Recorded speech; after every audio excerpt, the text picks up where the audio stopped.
Hey guys, today's story is about a DM that hates casters. This is going to be a long story of one of my first D&D campaigns, and how it ended in a disaster. Sorry if the formatting isn't amazing, because I'm on mobile, and this is the first time I'm trying to do this. I was part of a heavily homebrewed game of D&D, and our DM was very experienced. When creating my character, I had a question about Quicken spell, and asked if it meant I could cast 2 spells. I was a fairly new player. The DM read it and said he would allow me to cast 2 spells. Neat. So the campaign is on its way, and one thing our party notices is that every battle is a life or death battle. Like fighting a 80-men zombie horde with archers and wizard zombies, while we were level 2 or 3.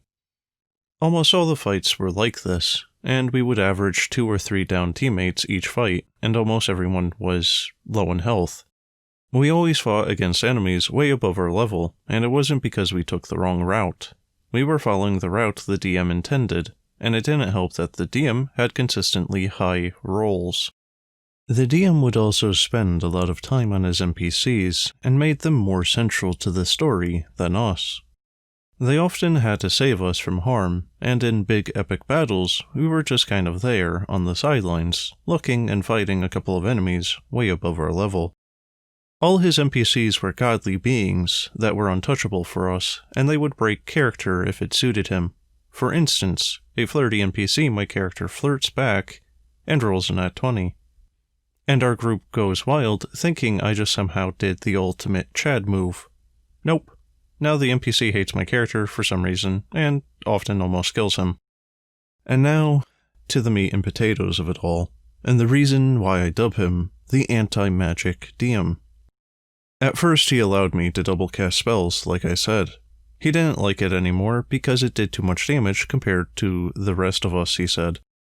This, however, wasn't true, as our barbarian often did way more damage than myself, and that was before he got a mythical weapon. So from then onwards, I wasn't allowed to double cast spells. Fine, I think. It's his rules, I guess. But he also made me miss many of my damaging spells from then on out. For instance, if I casted Scorching Ray, and all of my rays hit the enemy, and they aren't immune or resistant to fire, they just didn't take damage because I hit their tail, and it just falls off without them taking damage.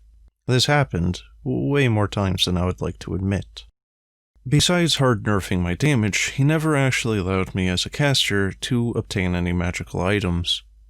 If we went to shops I wasn't allowed to buy from the magical item section, or for some reason, never had any magic wands or anything like it.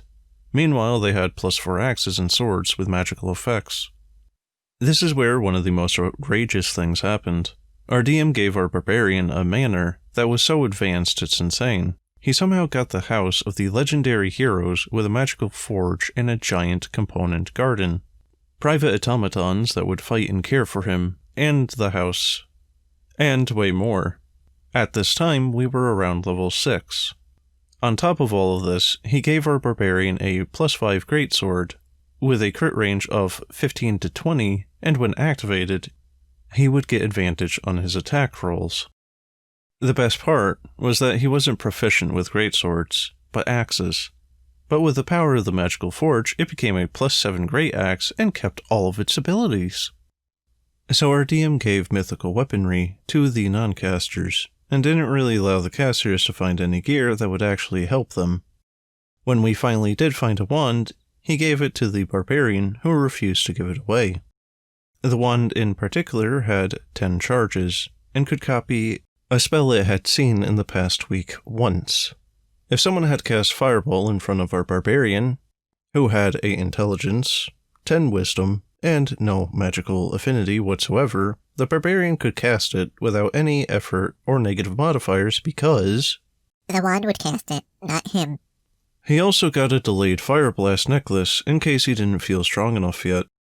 Also, he casted a spell that was so dangerous only one other person could cast it, and this person didn't allow anyone else to cast these kinds of spells, so you would imagine that he would take away the wand. No, Barbarian was the exception. This, while being able to take away my wand when I was finally able to find one, was ridiculous amounts of favoritism. Now all of us had a profession. I was an alchemist, and our barbarian, a brewer. And since my magic was being halted, I figured I'd create damaging potions, since I could make potions explode. However, the DM didn't allow my character to remember how he made any potions. Basically, a highly experienced alchemist wasn't allowed to remember their potions, or how to make them. I also had a master in alchemy who created cool potions and whom I had been in tutelage with for a long time. He often sold me potions, but when he created a potion of explosions and fiendfire, he didn't allow me to buy them. He also didn't allow me to even learn the recipe, and told me I wouldn't be able to recreate them, even on a nat 20. Meanwhile, our barbarian had created a brew that somehow allowed him to become a demon butterfly god. It would give him power of flight, invisibility, and basically anything you could almost imagine. This happened because he had a legion of small demon butterflies following his desires when he drank this brew. He could also perfectly remember how to make it. So, being beyond all options on how to improve my character, and also being the only character that was almost constantly mugged or kidnapped, I started losing hope, and just genuinely not liking the campaign. That was until my friend, who had a character with an intelligence of 26, came up with a plan. He got the intelligence because of something the DM did. And since his character was fascinated in explosions, they would ask me for help to create an explosion device, basically like a mini-nuke. Now, a 26 intelligence character and a 16 intelligence character that knows a lot about explosions could probably craft something of what we were thinking. And it turns out that we can't, even though we rolled 19 on creating something, and we almost died. Turns out 26 intelligence isn't smarter, but he just thinks faster. And that my 16 intelligence character, with knowledge of explosions, somehow couldn't figure out how to make an explosion. At this point, both my friend and I were done. We had talked to the DM often to try and make him see that he was unfavorable to magic characters. My friend was a cleric and constantly giving things to the martial characters, and most of all, the barbarian. But he said, The DM is always right, and if you don't like it, leave. And after taking that for a while, we took him up on his offer and left. The martial characters didn't understand because, like they said, We're having fun. Which, yeah, of course you are. You're basically gods at level 7, have mythical weapons, and abilities that make you nigh immortal. This was my first big D&D campaign, and it's safe to say I'm still turned off by it, and afraid of what DMs will do.